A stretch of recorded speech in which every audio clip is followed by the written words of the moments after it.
So Mr. Matthew, it's nice to have you around on today's episode of What You See is What You Get. I don't know what that means, but but yeah, it's nice to have you around, man. I mean, it's definitely nice to be here with my boss. See, this is on camera. We know the boss here. You guys are watching. We know the boss. So I mean, he's like the boss. I'm not the boss. So Anyways, yeah, definitely. My first time being in Ife, and yeah, and all thanks to him for accommodating me. no, I basically paid a short visit and Yeah. to also check out the Unreal community here, OAU Ife, and so far I think they are doing well, doing great, and obviously there's more to come, so look out for them. yeah, like thank you so much for that intro. Let me introduce him. He's a very humble man. See, you guys, let me start. Like I think Masha and I met. Was it last year or 2 years ago? Last year. When was that? Our first interaction was 2 years ago, 2021. Okay. It was virtual. Yeah, virtual. Online, yes, Yeah. I remember. Yeah, I think we actually met for the first time Last year, Gamatan. Are we? Gamatan? No, most likely 2021, the Xbox thingy. Xbox thing? Or was it 2022? Like, there was this Xbox thing earlier last year, that we were all in Lagos. That was first and Xbox organized at the event in Nigeria. Was it that one? Yeah, What's that? I think it was at the Microsoft I office. think we joined Xbox early last year. Oh, early last year. Yeah, because I remember It was last year. 2 Decembers ago, I was interacting with Peter Zuckerberg, and I was saying that Xbox was bringing someone last year to Oh, Lagos. okay. So it means it was last year we met for the first time. Yes, it was last year. Last year. And it feels like we've known for a while. Actually, I think that's a good thing about the industry and the community, where you get to meet people and interact, Yeah. and it feels more family-like than maybe business or work. Yeah. Yeah, like, and Matthew and I have been keeping tabs on each other since then. Yeah, I'll just come on LinkedIn, boom, and that banker. Oh my God, like, it's always great to see how we've progressed. Yeah, exactly. Yeah. Exactly. So if you look at your game dev career from when you started to now, what's the highlight for you? Like, I know there'll be more highlights. I know even the next 1 week there'll be a new highlight. But so far on this journey. So I think there are a couple of highlights, but the major one that stands out for me is I think it was a contract I got. A foreign gig though, not full time, contract based. Nice. Actually one of on a project. And it was a VR project. So I consider VR as part of game dev because it's about the same. Yeah, of course. Although those guys sometimes try to play in their own space, but we're still in the same. Yeah, exactly. As far as I'm concerned, I consider everything as part of game dev because it's the same. And the same that. Even like the same elements, stories, some other things. Yeah. And even the same programming, the same blueprint you use. So definitely. Same devices. Yeah. Yeah, I mean even the VR headset that we use is powered by Android OS, which is the same for a mobile phone. So if you're building a mobile phone, you might as well be building a VR experience targeting the Quest 2 because it's about the same OS. Yeah. So yeah. This talk is getting technical. You guys start jotting things down. Hey. To me, like, I'm going to watch again and be taking my personal notes. I'm learning something new. Yeah, like, then so the highlight was you getting a contract project to work on. Yeah, so it was an architectural project. And why it was amazing was not only was it a good paying gig. For someone sitting down, chilling the fridge. It was also very challenging. And in short, I think so the funny thing is, I was given a month to work on the project, and I now started working on it like 2 weeks ago. Oh, I get procrastination being your best of friends on your project. It wasn't so much procrastination. I mean, that was there, but I had other stuff. Okay. Of course, that was there. And then I didn't foresee the challenges that would occur. No be VR Do you project. understand? We'll do it. And at that time, I think I had updated my Unreal to 5.1 from 5.0. So that messed a lot of things. Oh, right. Unfortunately, it did mess up a lot of things. And I had already uninstalled the 5.0. So so now, in fact, you can't take your project back to the previous version. Yeah. So you have to figure it out in 5.1. Anyhow. Oh my god. Or you go back and start all over. Which at that point, time was literally running out. Yeah, there's something about Unreal Engine forward compatible and not so much backward compatible. Yeah, exactly. If you don't understand what that means, it means once you worked on a project on a higher version, you can't take it back to a lower version. Unless you have a duplicated version of it in the older version or use source control, something like that. Yeah. So once it enters 5.1, 5.0 can't hold it. It knows nothing about it again. So I didn't foresee all the challenges that we're going to face. Wow. And then I think 1 week to the deadline, that was when I was not really serious. Everything was good. I had, created the entire environment, done the blueprint. I used blueprints and Visual Notes. Okay. Visual system. Yeah. Then I used that. So it was time to deploy to the VR headset. Okay. The client had requested for a PC version and a Quest version. Okay. So the PC version, obviously, it went smoothly. Yeah, PC is the main thing. As far as you have like Visual Studio. Yeah. And you downloaded the correct. What they call dependencies and all those things. Yes. It should be fine. So I deployed that one smooth. And then because the main target was the Oculus. The PC was just like a backup. Maybe to just show people what. Yeah, I guess. Because obviously they want a standalone experience. So if you are using a PC version, you have to plug your cable, or for the standalone, you have to deploy directly to the headset. Yeah. So that was the main challenge there. Yeah, exactly. So after building everything, time to deploy, I started seeing all sorts of errors. Literally all sorts of errors.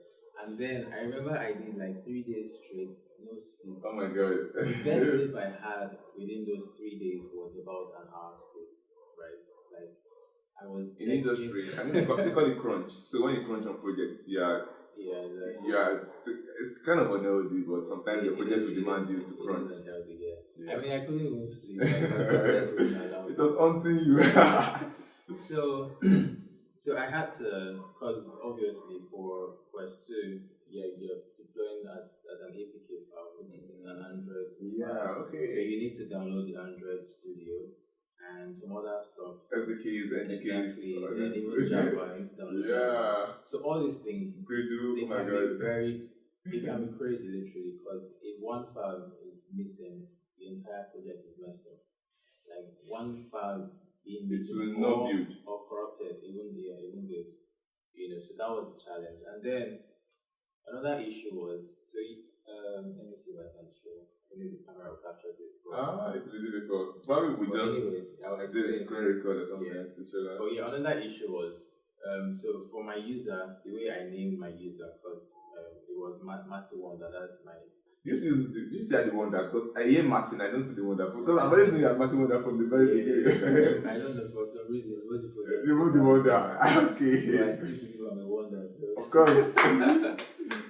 So I had like the name spelled, that was my PC username, Matty, then space and Wonder, right? Okay. And if you've done a lot with game dev or Unreal, you know that you don't need space. Oh my god. Programmers will know this a lot. You dare not. Why space is your enemy in Unreal? Never ever.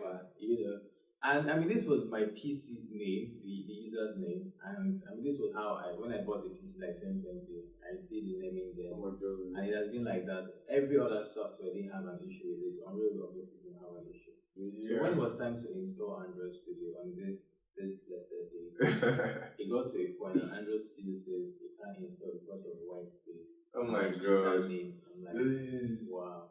Like, that was the most frustrating and yet educative moment. Because it means you might have to install your Windows. So this is what I did. So luckily, my PC had 2 slots, and I had 2 graphics, storage cards. Okay. USB, SSD SSD drive. M.2 SSDs. So So one it came with 1 terabyte, and then I had bought the 2 terabyte. Okay. I mean, that's same as my PC. Yeah, exactly. 1 and 2, yeah. So slot 1 had 1 terabyte. Yeah. Slot 2 was empty for a long time. You use it as like an external storage, which you have access to. Okay. So, but the good thing was, since it was inside my PC, so it also served as an internal storage. So I had like 2 slots within the PC. So that means you ended up having 2 OS. So what I did was, so in order to rename your username, you have to create a guest account. Okay, right? I guess. Like that was literally a learning phase for me. So you have to create a guest account, and then you log into the guest account. So from the guest account, you go and rename your main account from the guest account. Now, I thought that was all, but it comes with challenges, comes with issues. It's not a personal, it's meant to have reference. Definitely. Yeah. So after I had renamed, I took out the white space, then I thought that was all. Nah, I mean, it's now when I did easy. the restart and went back to the main account, a lot of softwares could not. You reference it. Location was broken. That was another issue. So I had to start either change locations of the software that I was able to, or I had to reinstall some stuff. Oh my god. But once I did that, Android Studio finally installed, right? And then after that, I think the challenge now was every time I did restart, because obviously when you install, your PC will say restart. Yeah. So the challenge now was when I did restart, the softwares that some of them I had changed location, they would be conflicting. Should I go for Matthew Wonder with space or the Matthew Wonder with space? Right? Yeah. So that was, and every time I deleted the Matthew Wonder with space because I had already, the system will create the folder again. Oh my god. Apparently some software were still referencing that. The former one, yeah, they will. So it will recreate that folder even if I deleted it. Then it will now create like a local folder inside the folder. Yeah. Right? So, oh my god. So there was that conflict. Like I can get the fact that referencing works from maybe your C drive in Windows down to the last file. Exactly. So if you have like 12 nested folders, maybe over 10,000 files in one application, all of them are referencing that same name. Exactly. So it's not like a top level referencing, it's a referencing down to the smallest file and to the most nested file inside the application. So if you bring something at the top, let's say that you bring something in a nested folder, you know that okay, you're dealing with a small. Exactly. But you're bringing something at like all the programs in order of hierarchy, like everything from the top to the bottom would follow. So yeah. It's like a deck of cards, and then you just remove the smaller, like everything crumbles. Exactly. Wow, like that must be. I thank God I always use my Daviola as my name, so there's no. I think another issue that we tend to see is with long names. Yeah, that one's common with Unreal. Definitely. Long names. Aside Unreal, other stuff. I mean, I learned that like 2015. Never use long names because then you start having issues like path is too long. Yes, long names with long nested. Exactly. Yes. Exactly. So I mean, one very very concrete advice: if you are yet to get your PC or you have one already, never leave a white space. So for those of you who don't know what a white space is, so basically when you type your first name, then you leave space then before the second name. So it's always best to combine them. So you can do like a camel case sort of naming where the first letter of each word is capitalized and the rest is. So for Matthew Wonder, the M will be capital, then A-T-T-Y small letter, then W capital, then O-N-D-E-R small. So you can easily, see the difference, so that's one advice. And the second advice is long names. Yes, never try to avoid using long names, right? So I am the best person God created. I will know, but so avoid long names and avoid long paths. Yes. When working in projects. As far as the software, again, anything at all. Anything at all. As much as possible, avoid long paths. So if you have, I used to do that a lot, right? Because I can be very organized. Everything for that. Oh my god! So now the software is having issues, trying to read the entire path. So as much as possible, just shorten whatever. Don't try not to still organized, but try to reduce, right? Yeah, like it's even when you're programming, especially in Unreal. It took until when you're developing your project, until when you want to build. Exactly. Like you actually develop a project with ease, but when you want to build and then you're seeing parts too long, see errors, and I'm wondering. and that will mess you up because it's either you migrate the entire project into a new project, or you can't do anything. You're just stuck there. Because I mean, you can't start renaming or deleting. It's going to mess the entire file. So I think these are the things we should be teaching. Yeah, for real, because it's what to do now to progress, and that is to understand file structure. I think file structure, a lot of people don't talk about it, but it's very important. File structure. It is. Yeah.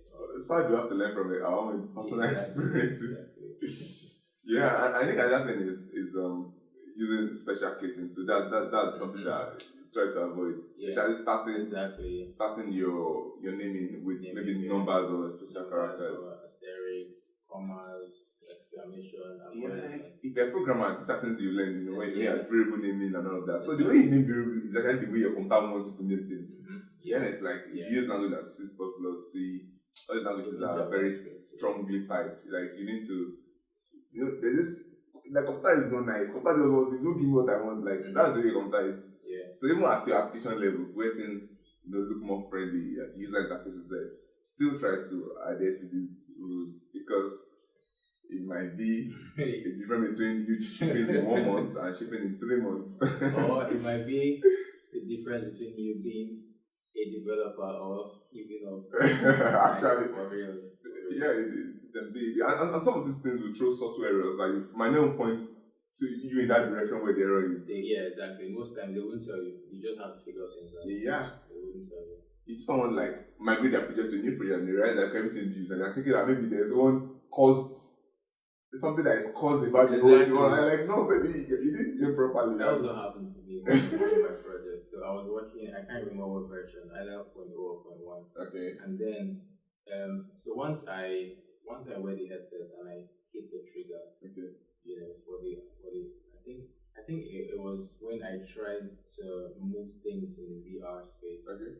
And then it would just break. Oh my god, it's crashed. And it would literally be still stop running, stop executing, right?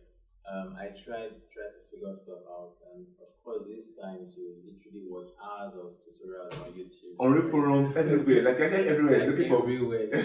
You copy your error log, Exactly. paste it on Google, and then you find nothing. It's as if you have an error log, but I mean there are times you won't get any error log. You just see that it's broken. And then what I had to do, what even solved it was, I was like, okay, let me try. And the funny thing is, if you don't have access to unlimited internet, it would be the worst nightmare for you. Because, then at that time, I didn't have access because I was away from home. So I had to be doing 12 gigabyte Airtel. I trust Airtel now. They're happy, consuming everything as you give us more. So I would do 12 gigabyte. I would download stuff. I would do updates on the Visual Studio. And that would be crazy. And then I now had to do 25 gig to download a new version of Unreal because I was working with 5.1. Oh my god. That's crazy. After I had tried literally everything, the next thing I was like, okay, let me get a new version of Unreal. And then I think it was 5.1 at that time. Okay. And then when I did that, after I had spent money, spent time, literally I was frustrated. And then I migrated to 5.1 and that was it. Everything worked. Not only did it work, it also deployed well. You think what you're building after your life sometimes, and then you realize that these are just mere tools and syntax rules. And those are the times you'll be like, oh God, why did I accept this project? Like God, who said you feel frustrated to your bones. I remember working on a project like that where I was doing the project in C++, and every time I changed something, I would have to delete some files and recompile for me to see what I did in Unreal. Yeah. So apparently, there was a point where everything felt like it was working. There was like this alt compile, alt reload, because alt reload in Unreal. And I was very happy because once you do something in C++, you are sent immediately in Unreal. Like some 10 seconds compilation phase. I don't go to the technical with this. And then I just did one thing, and that thing seemed not to work. I was like, alt reload was just working now. So alt reload successful. It showed me that I compiled a particular file that I changed, and I was very happy. But it's Unreal, nothing. Oh my god. And deadline was like 6 p.m. and it was 4:30. I was not scared of building because I knew that I have a powerful system building the system with the Exactly. problem. But the problem was like this thing seemed to work logically, but I'm not saying this in the real. And I was just fed up. And last minute, I restarted my computer. That was all I had to do. Like all you have to do was to restart my computer. My God. And you know, it's a pain to restart your computer because that time you don't want to lose it. But when you lose that, maybe 10 minutes, 5 minutes, it saves you. Exactly. Because I mean, you're not even thinking of restarting because in your mind, restarting is too basic to solve any problem. Actually, like, what should I restart to? Because like, it has to be something, logic related. High end, exactly. Yeah. But sometimes it's just the little things that matter, and those are the things that probably get things sorted out as well. Yeah, software engineering requires patience. A lot. Patience and then long suffering. Like, especially, I always say it. Sorry, this might be like a personal bias for, gameplay engineering. I feel like software engineering is hard in itself. Gameplay engineering is next level. Yep. Like, if you want to get angry, feel free to get angry with yourself. But the truth, I mean, software engineering, it's not like we're taking anything away from software. It's hard on its own. Yeah. But like they say, if software engineering was hard, game dev is plus hard. Plus hard. Yeah, actually, it's about the fun, the passion, the joy you find in doing it. You get messed up, like you feel frustrated, but just keep going. And you see your smiling, talking on camera. Come on, you frowning when you're fixing this, bro. And at that point, let me advise you: if you are married, you have a wife, just beg her to leave you. Like, or if your fiance or I don't know your partner is like calling you on the phone, you can't pick call. And when you eventually pick, they're like, "Oh, you didn't see my call." You're literally in another realm. You're literally between life and death. Yeah. But yeah, I mean, overall, it's interesting. Yeah, it is. It requires that dedication, and for you to be great at it, you need to give time to it. Yeah. I mean, that's a process you can't break. You have to give time to it.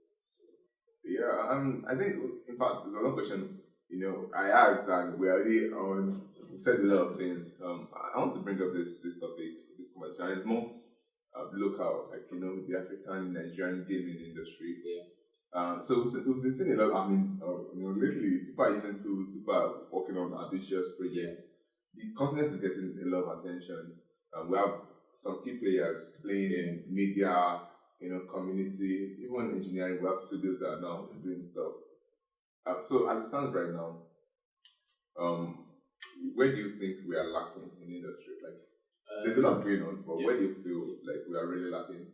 So I think for the game dev industry, I would say two major things. Number one, a proper, well laid out structure, and then talent, right? Not just half-baked talent, but proper talent who triple quality. Exactly, talent who can compete at a global stage or at a global level. And there's nothing wrong with that right now if we don't have that, because I mean the game dev space in Nigeria, even though Africa is still at its grassroots. Yeah. So it's fine, it's understandable, but where there would be a problem if after a few years from now we are still where we are, right? Yeah, all our growth is so small, like that. So it's minute, literally minute. So I feel like those are like the two major challenges, because when we have if you look at the music industry in Nigeria, the film industry, structure is even the animation industry, yes, right? They are doing way better than the game dev industry. Yes.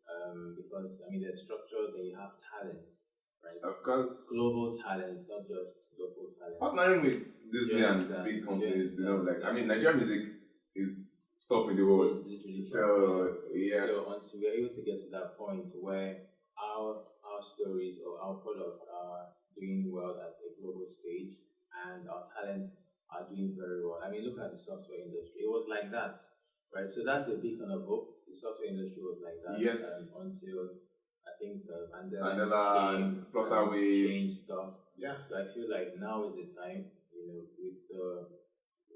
what guys in the space are currently doing, especially the committed ones. I believe it's just a matter of time we will get to that level where, because funny enough, the games industry globally is bigger than the film and the music industry combined together. Yep. True fact, you can research it out literally, right? So, but in Nigeria or in Africa, it's still at the ground. Flip it. So there is a huge potential for us to get there if we are willing to put in the work and do what it takes, because it's not just enough to be making noise. Right? I mean, you are getting funded. You claim to be building a game, you are not seeing results, or you claim to be developing talent, and this talent they can't even stand. Even our local studios can't hire them. Exactly. Even our local studios. So what exactly are you doing? So until we are really in this for number one, the long term, and for making true impact, right? We won't really go anywhere, because if you want to build talent, at least minimum 1 year, right? 1 year, and within the period of that 1 year, you are building these talents, properly. Yes. Not just making noise on that. Yeah, and I feel like talent building in itself should follow, like, I'm talking about talent building for games, should follow a particular structure. Yeah. Like I feel like a studio that doesn't have capacity to push its own games and build itself internally. Probably shouldn't be handling talent building. Like, it should be dedicated work progress. Exactly. And it shouldn't just be building talent. It should be in phases. Exactly. People that you have built, where do they go? Exactly. I remember this company in India, Ascal, they are very popular. Ascal reached out to me of recent saying, "Oh, like we'd love to partner with you. Like also you can partner with your studio." And we have conversations. And one thing that stood out was the fact that these guys are the largest training, initiative, like, company in India for game development. You can look them up, like Ascal. They're always everywhere. They're always hiring. They're always professional talents. But one thing they've done is they've established networks with so many studios, not only in India but around the world, so that when people come into their programs, they know where to hand them over to. Like, they don't just train them and just leave them. Exactly. Yeah. Which I feel is one of the major issues. I mean, first of all, we don't even have a lot of proper trainings going on. And we don't. The little ones we have, they just train and they let you off. Right? You figure it out. Yeah, so I feel like once we can sort out the issue of structure and then proper talent development. Wow, like, these are some amazing nuggets that I'm getting from Matthew firsthand. Like, I mean, you guys hearing it yourselves. And thanks so much for sharing on that. There's one question that I've been on my mind. I said I would ask everybody that I have a conversation with. You have years in the industry already. Like, I mean, you've been around for quite some time, and I know it's difficult, of course. We're here together. We're now playing in the global space as a Nigerian developer. It's like, even playing locally is difficult, and it's even more difficult playing globally.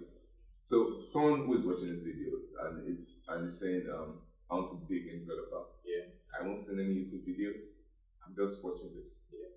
What can you say to that person?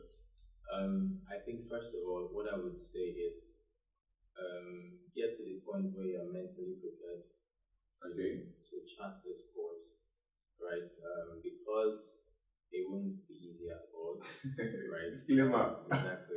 So literally sit yourself down and say, okay, am I really willing? Am I willing to do what it takes, right? Because it's very easy to get carried away by all the nice or fancy stuff you see, like big studios do. It is. You see Dimension 11, Legend of Orisha, and you're wondering, oh, this is nice.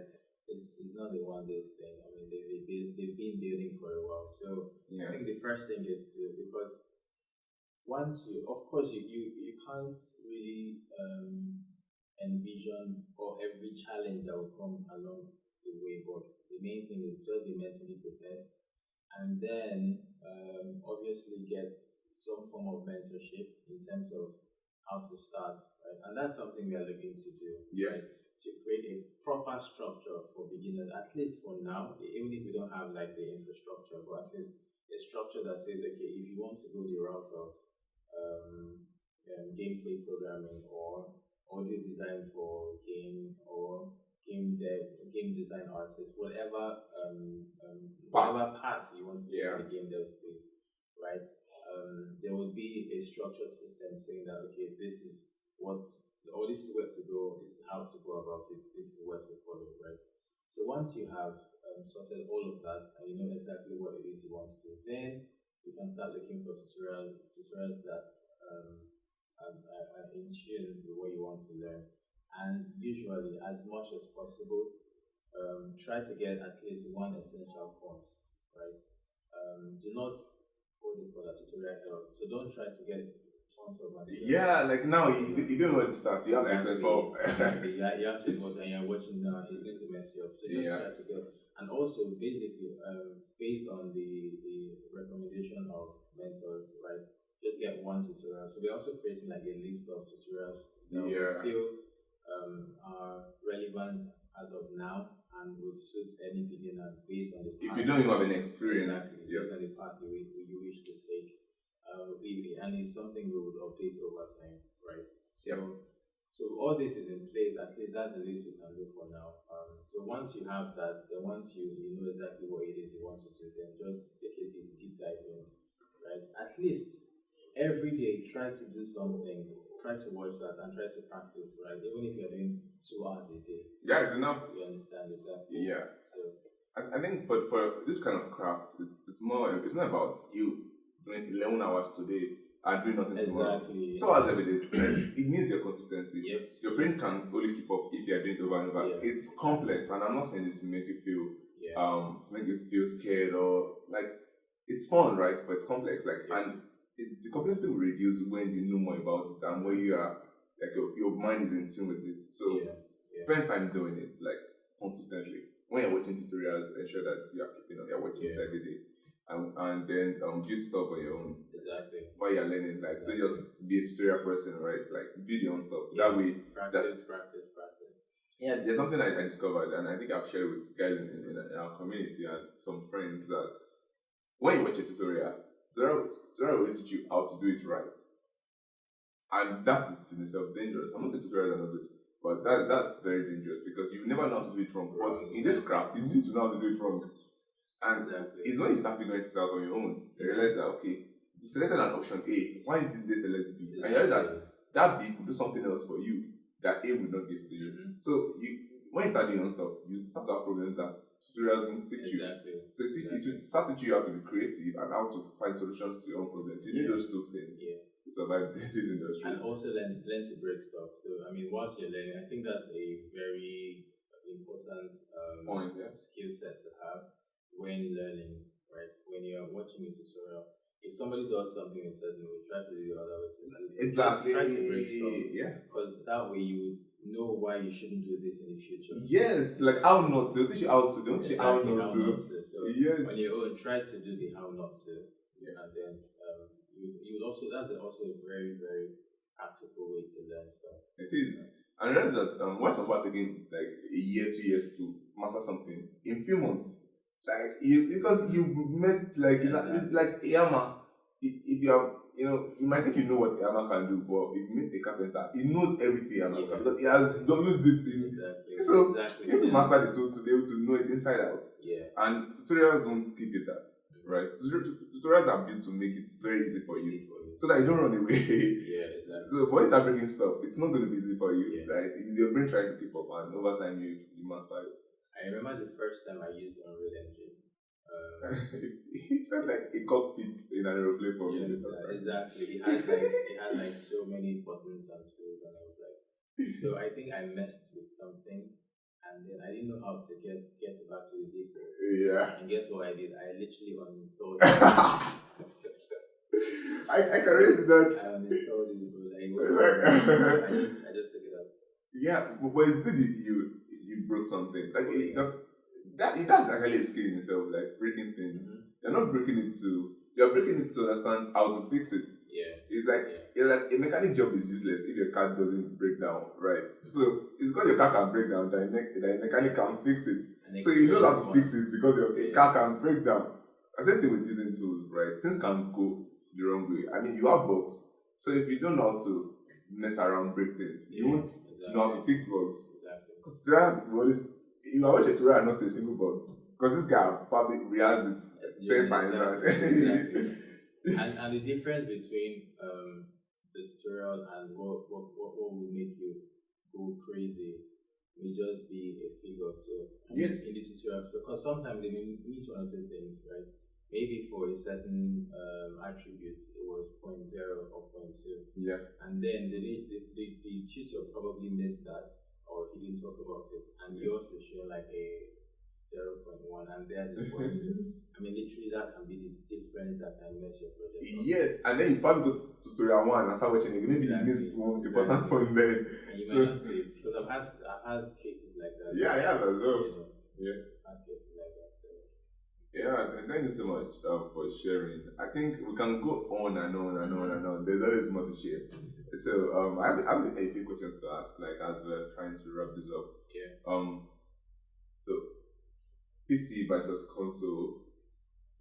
Yeah, what's your take? Well, so the thing is, my answer is majorly influenced by my upbringing. Okay. Yeah, I know what it's very biased, of My course. growing up per se, because growing up I didn't do a lot of consoles. In short, I think the only console we had then was Nintendo. Okay. I can't remember. But growing up, any console I had to use, it was at the game house or at the friend's You house. fly things from school to You go to understand? go to game house to play. But then we had like a desktop at the house at that time. Same for me. That was where I mean, so I used to, of course, sneak to install software, game software, not Of just course. software. You know, so, and then I mastered the use of my keyboard and my mouse. So even till date, right? Even to date, it's hard for me to use like game controllers. Oh yeah, I remember. Yeah, So not, of course, it's easier for me to use game controllers to play soccer or football. But Yes. in terms of adventure games, shooting games, I prefer my keyboard and mouse. Mm. So I'll take PC over console. Yeah, like there's something you mentioned about when you get at a PC at home and Yeah. you play games, install games. I remember one thing. There was one skill I learned there is how to use alternate tab so fast. Yeah, exactly. Because oh yeah. Matter what is open, the game is open. Definitely. When my mom comes, it's alternate tab.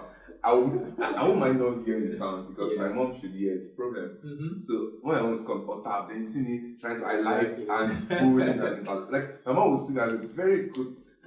Should I bring your first mom? understand. When my mom is like this, go back. And you know the thing is that once you learn how to use alternate tab, Yeah. another good thing is I think it was after secondary school. So my dad sent me to like a computer school. Okay, the training school. Yeah, training school. Okay. And then I learned how to type, how to use the keyboard without looking at it. So I did not do that. yeah, I mean, for those of you who use Mavis Beacon, Oh my god, yeah, that was a gem then. you understand? I don't know if the new generation will know this. Oh my god, maybe Beacon was like that too. That Yeah, it will teach you how to type. It was a gamified experience, let's say. Now thinking about it, Yeah. actually, it was a But game. it was amazing because that was what made me learn how to type. Because if it was a boring typing, so I probably wouldn't have learned how to type. So Yeah. it was that gamified experience where, as you were typing, you were literally playing a game based on whatever you chose or selected.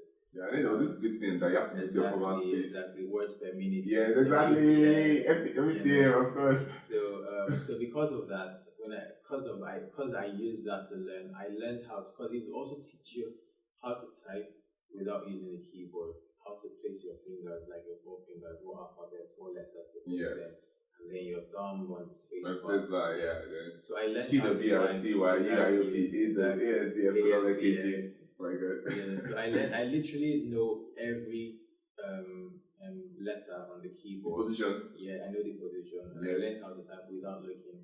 So when I'm playing games with the keyboard, I know where what is what. Yeah, WSDs. Exactly. I mean, it's, of course. WSD. Yeah. And then like I said, alternate tab. Oh my god. So I was remember nice, the last place I did my 9 to 5. Okay. Right, so I had like this awesome PC, and I had like all sorts of games, COD most especially. And then when I'm literally, what's that word? When I've reached a creative block, Okay. and because it was a creative agency, so Okay. obviously it was an advertising agency actually. And when you get to that point where you have a creative block and nothing is flowing, and then you have your HOD saying you have to deliver, so you have to devise means to get yourself Yeah, energized. Exactly. Yeah. So I would then open the game, and of course, all tab, you know. Of course, as long as there's no CCTV behind it. Exactly. And the funny thing is, because of that, when I got it up to the first time, I made sure to select my sitting position. Yeah. It backed everybody. So until you're coming, you can literally be walking towards me and be in front of my team or sit there with you. Exactly, yeah. And you come beside me, just All the time. And then, yeah, oh, well done. Yeah, thank you very much. Yeah, is it going well? Yes, it is. And yeah, oh my god. Like, that was, was like that difference between me finishing secondary school and being prosecuted by my school. Like, the difference between me being, what do you call it, like, they would being suspended from the school and me still, like, because teachers would be coming in secondary school and I'm playing maybe GT or something. GT was a popular game then. Tab was just because, like, you see me now doing assignments like biology and they're like, wow, this guy must be very, very serious. And of course I was when it was the games. Yeah, thanks for sharing. So PC over console. Yeah. So the next one, there's this one I wanted to ask. So game design or gameplay programming? I think for me these days I'm tending towards gameplay programming. Okay. I started off with game design, but I'm tending towards gameplay programming these days because I just love the coding technicality behind seeing a game come to life. It's hard, right?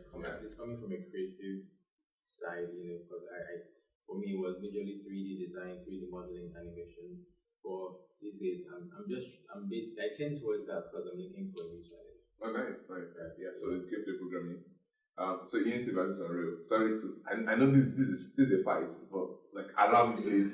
So Unity versus Unreal. It's Unreal any day, any time. Of course it's Unreal. Yeah. No shade to the Unity guys. Unreal Engine. I didn't mention it's the Unreal lead for Nigeria. So the bias is at every level. At the edge level. Yeah, the code lead. The code lead for Unreal Engine Nigeria. Nigerian chapter.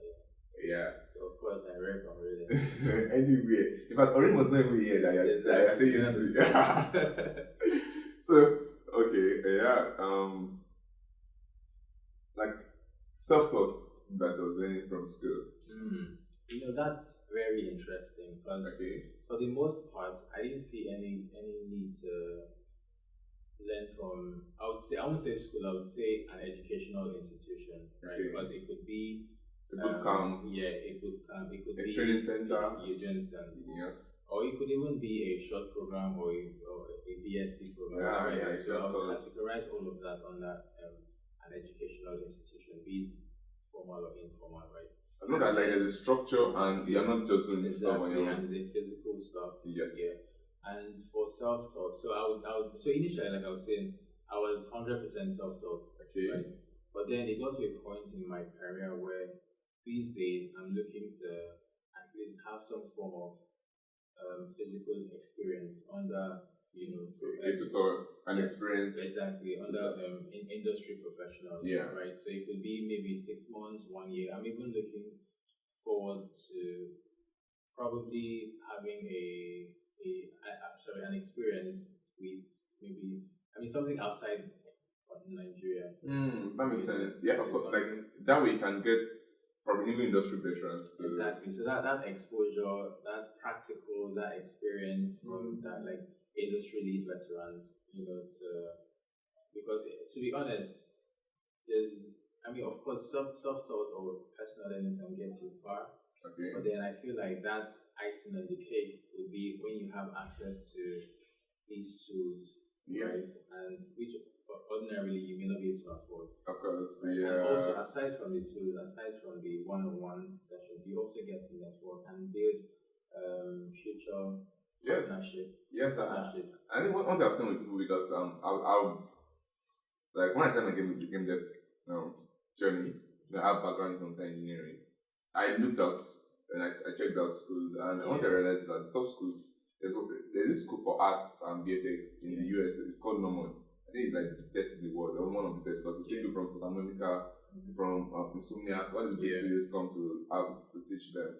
One thing I say is that they enter into the industry with their student final project. Like their Yeah, demo rules exactly. take them into big studios. Exactly. Yes, definitely. Like they didn't have to be submitting a resume to a recruiter. Exactly. So that the school is so good that there's a direct path from finishing to the industry. So at least that's another key note or key point. Once you are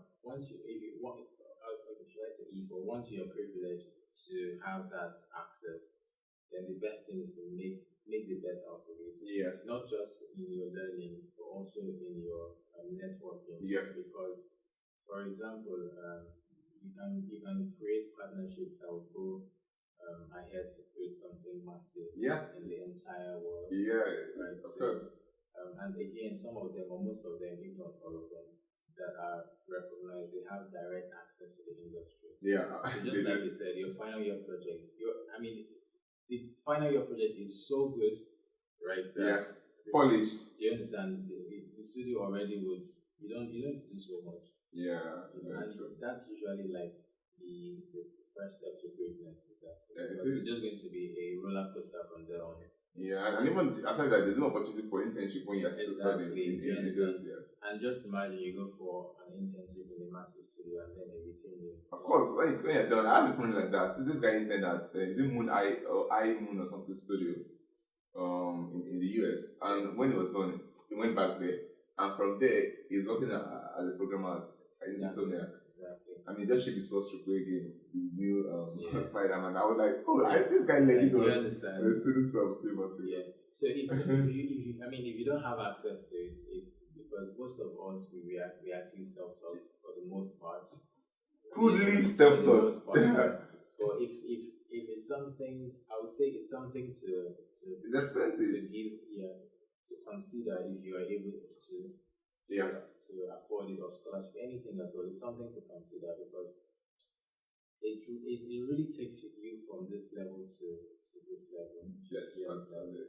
Yeah. So you miss out on the struggle of being self-taught. Because being self-taught, you make errors. Like being self-taught is like they call it a brute force approach. You try what doesn't work until you get to what works. But there's already a pipeline that works. Mm-hmm. So if you can do everything, you're paying for it, but you're having that guarantee that when you're done with this, you're definitely going to, like, there's no two way about it. Like, you're going into the industry. Exactly. And again, why it's paramount or important for the game dev space in Nigeria is, there are some other career paths you can to be self-taught and you'll be fine because they are a lot more established here. Yes. But our game dev space isn't established. So you can't even find boot camps that will give you quality stuff in Nigeria or maybe in Africa just yet. So at least those of us who are in this space already and who can find a means of if possible rather, to study abroad, right? It doesn't have to be 4 years. Right, it could be a diploma program. But the main thing is to get that experience and then come back. I know it may sound weird because that come back is but because the reason why I say that is this is an opportunity to pioneer something.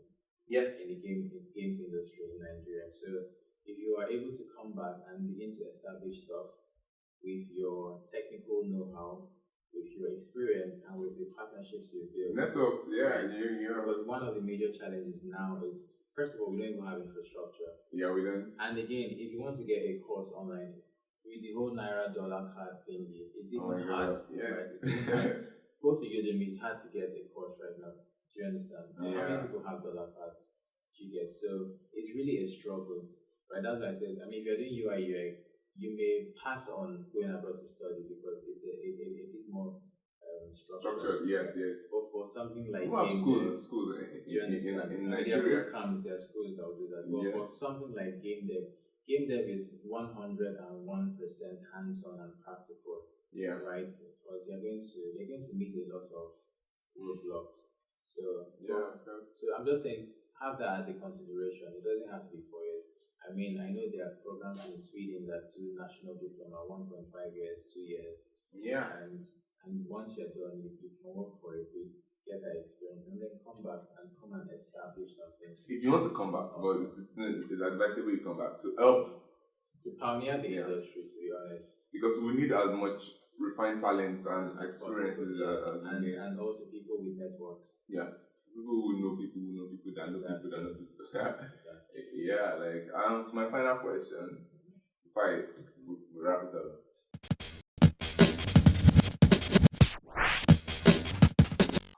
Versus that. Indie versus AAA.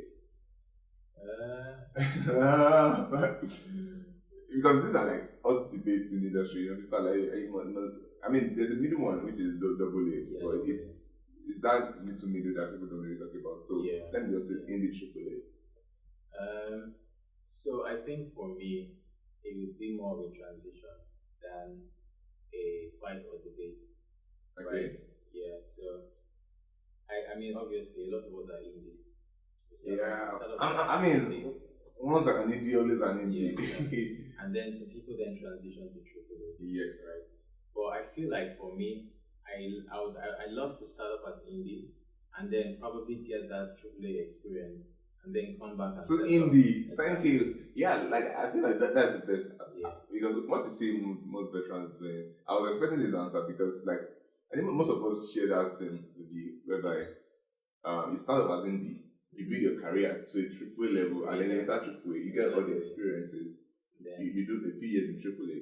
Then after you're so big, you come back and do indie, and then you build the indie to AAA. Exactly. So it's like honestly, like all the big studios you see today, we once indie in the early 2000s and the late 90s. You look at some of the studios, you say okay, 2-3 brothers.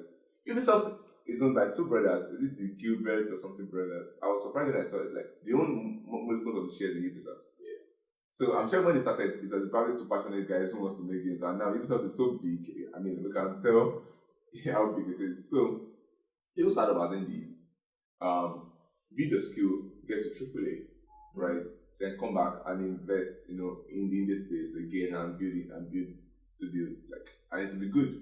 Because when you're coming with a lot of experiences, a lot of refined talent, and with networks. And even to raise money at that point, exactly, yes, that's another thing. Because I mean, to raise money, because I mean, you've already worked with top studios, and you have results, you have projects, you have shipped. Results, exactly. So, and also you have access to investors. Yes, you have that too. So to raise money won't be hard as far as you do the right things with the money. Yeah. Thank you so much for that. So we've covered that section of versus. So I'm in the final phase. So one word. Maybe not one word. Maybe a sentence, but to our viewers, like anybody, person can be in design, in art, person can be non-game related stuff. But what can you like say about the industry, like about game dev generally? Like what can you give? I mean, the parting word, basically. Okay. So that would be this is a very interesting space. Still in its grassroots, but with a lot of potential. Yeah.